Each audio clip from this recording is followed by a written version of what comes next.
Hi, this is Sandy.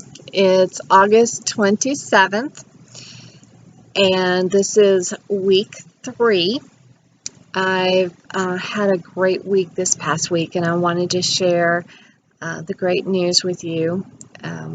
Saw my doctor, my regular doctor. Turns out I do not have a thyroid issue as he thought I might. So, good news, healthy thyroid.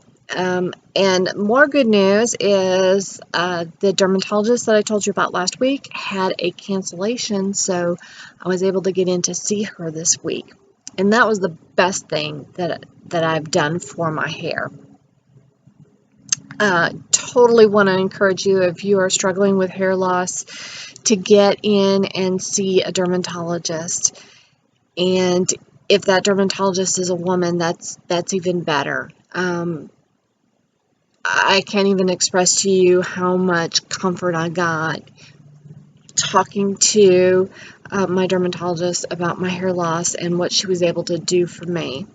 The first thing she did was diagnose that I have hereditary hair loss. So it's either coming from one or both sides, even though I'm not aware of anyone in my family that has this kind of hair loss at this age. It's apparently somewhere in my family. The good news is it can be treated. I will never have the hair that I did when I was a kid. That's gone. But I have the ability to keep the hair that's on my head. That's where science is with this right now. She did give me a good idea of how female hair loss works. Let me just tell you, we as women are born with a hormone, and to be honest, I don't remember the name of that hormone, but basically it's a girly testosterone. And it gets its kicks by beating down on our hair follicles. Now, when we're young, we have a lot of estrogen, and that estrogen forms a hedge of protection around our hair follicles. As we age, though, that estrogen comes down and that hedge of protection weakens. So that girly testosterone can get in there and it can really beat down on our hair follicles, and it beats down and it beats down and it beats down. And as it does, the hair follicle gets smaller and smaller and smaller. And as the hair follicle gets smaller, the strand of hair that it can produce becomes thinner, becomes shorter, and becomes weaker. So as your hair thins, it becomes very susceptible to splitting and breaking just because the hair is so weak.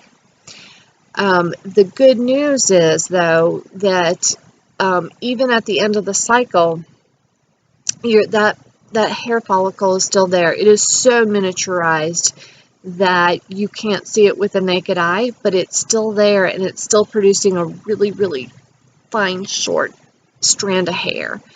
And that's actually good news because it's still alive. It doesn't die. She said that science has proved, just like a couple of years ago, that your hair follicles actually don't die. They just get to this highly miniaturized state. And that's where the cure is going to be for hair loss, is if you can find a way to pump that hair follicle back up to a normal size where it can produce a normal strand of hair. That's the cure for hair loss. So anyone that can find that cure, there's untold riches for them, because everyone's going to want their hair back. So there's a lot of research going into finding that. So there is a cure down the road. Will it be in my lifetime? I don't know. But if you're younger than me, you got a good chance, right?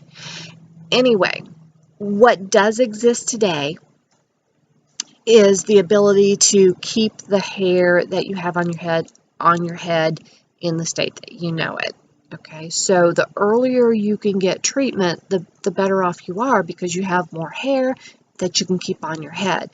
So I want to encourage you, if you're 30, 35, 40, 45, and you're already struggling with hair loss, get into that dermatologist, please. Okay, you'll be so thankful when you get to be 55 that you went in as early as you did. My dermatologist, let me tell you what she did for me. She put me on a medicine called spironolactone.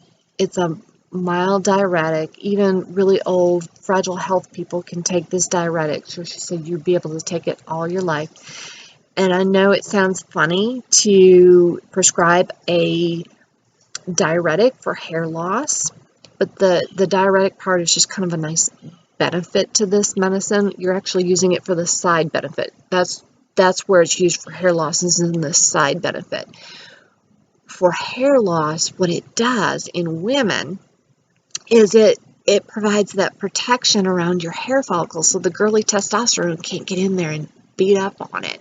So you're able to keep the hair on your head that you know today as soon as you start taking that medicine.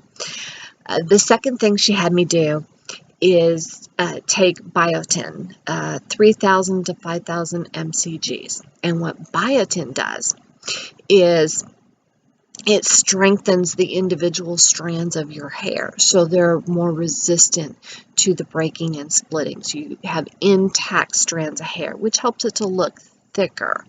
Okay, and then the minoxidil thing. You know, I told you last week that I tried Lady Rogaine and it didn't particularly work for me. I didn't see any kind of progress.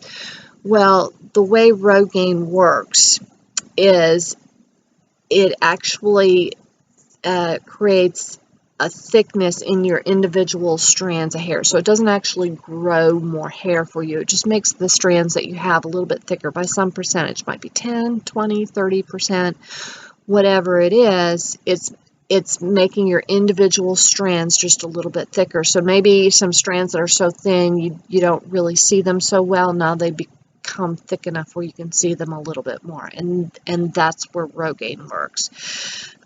She also told me that the Lady Rogaine really not strong enough to get that effect that you're looking for. So she gave me permission to use the men's extra strength Rogaine.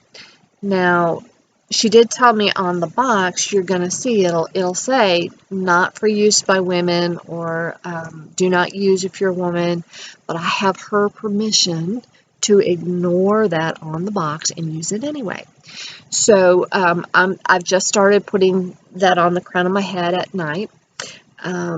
And I've just started the spironolactone, and I just started the Biotin. So that's the process I'm going to use to keep the hair that's on my head, and maybe have it look a little bit thicker, a little bit fuller. So I'm very excited about this process because, you know, I went in at the beginning of the week, I thought I'm going to look like a cue ball by the time I'm 60, but the good news is by the time I'm 80, 85, 90, I'm still going to have as much hair as you see because I'm going to follow this regimen. So I'm very excited about doing this. I've learned that progress is the status quo. Because if you weren't making progress, you'd be continuing to lose hair. So if you're not seeing any progress whatsoever, that's good news. All right, so, oh, one more thing. She did also talk to me a little bit about the low-level laser technology. And what it is, there is some science behind it, so it's not completely hokey. She said that it can help. It can't hurt. All it can do is help, but it is costly. So you got to kind of weigh that benefit and figure out if it's right for you.